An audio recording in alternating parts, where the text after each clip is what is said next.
we refer to them? Abraham. That was the condition of Abraham and Sarah. Okay, now let's move on. Verse 13.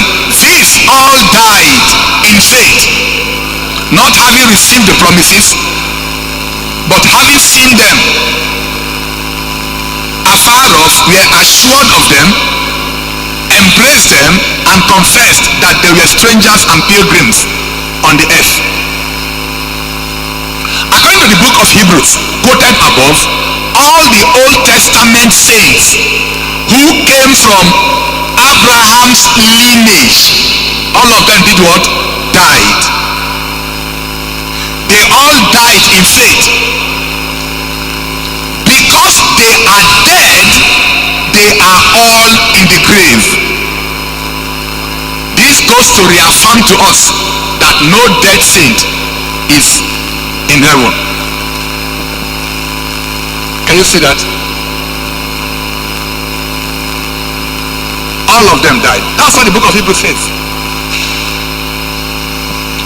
One way to help our interpretation and understanding of any matter in scriptures is to get the perspective of the Lord. Once his position is known, every other narrative must be seen and interpreted from his own position. Please, I would like for you to take this point very, very seriously. If you are dealing with issues in the church, in scriptures, no matter what is being said about it, is to try to get the perspective of the Lord Jesus. Once you know what his position is, your other interpretations must be in line with his own position. Whatever thing that you are interpreting, that you are trying to discuss, must be in line with what the Lord has said, not what any other person said. So it's important. That is how we can help our interpretation and understanding of any matter in scriptures. It is to get the perspective of the Lord. Once his position is known, every other narrative must be seen and interpreted from his own position. Okay, let's go. The case of prophets Enoch and Elijah is not different. Their case is not different. The Lord Jesus, who came after the events of these two men, said, there is no one who has ascended into heaven except himself. He did not exempt Enoch and Elijah. This is where we have issue. The events of Enoch and Elijah happened before Jesus came to the earth. Are you following? And he knew about those events because Jesus himself is God. So he knew about the events in the Old Testament of Enoch, of Elijah, before he came.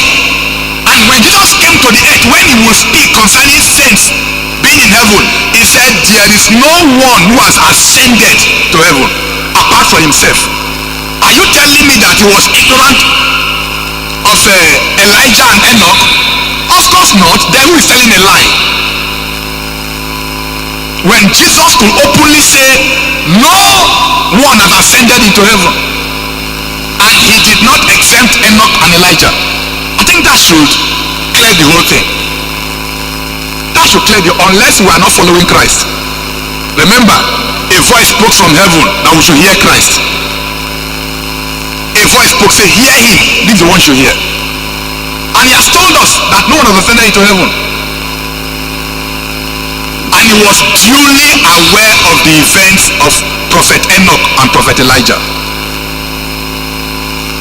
Even if you cannot find explanation to that mystery, just believe what the Lord said, that there is none who has ascended into heaven. But however, the Lord will help us. It is interesting to know that the Lord Jesus spoke after the prophets had spoken. The prophets spoke as recorded in the Old Testament scriptures. The Lord Jesus has been the one speaking these last days, and it is written in Hebrews chapter 1, verse 1 and 2. Verse 1. God, who at various times and in various ways spoke in time past to the fathers by the prophets, verse 2, has in these last days spoken to us by his Son, whom he has appointed heir of all things, through whom also he made the worlds. According to Hebrews chapter 1 verse 2, since the last days, the Lord Jesus has been the one speaking. Since the last days. So, interestingly, even scholars attested to the fact that the last days began in the days of Jesus himself. Okay, so he has been the one speaking. The prophets, they spoke in the Old Testament, but now he's been the one speaking. Listen, his words take precedence and overrule in all matters and at all times. Once Jesus speaks, his words take precedence, and his word overrules, not in some matters, not in some cases, but in all matters and at all times.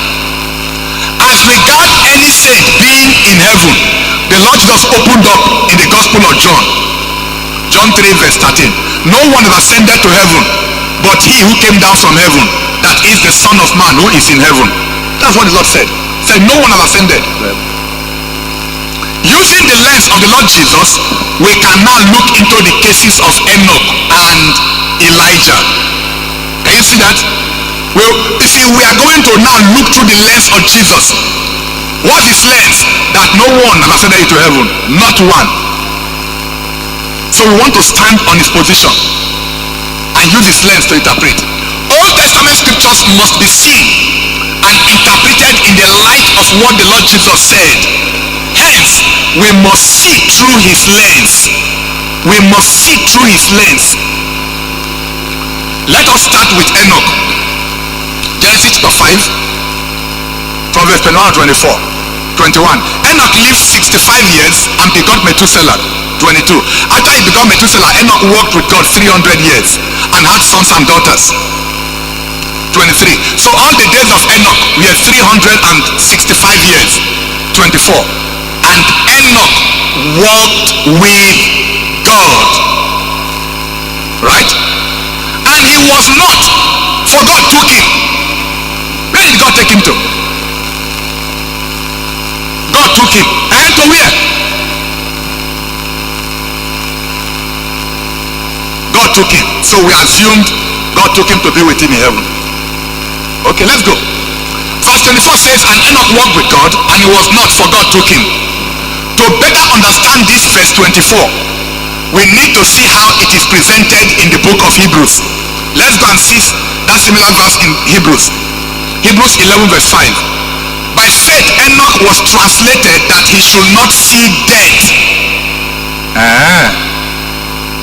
and was not found, because God had translated him. For before his translation he had this testimony,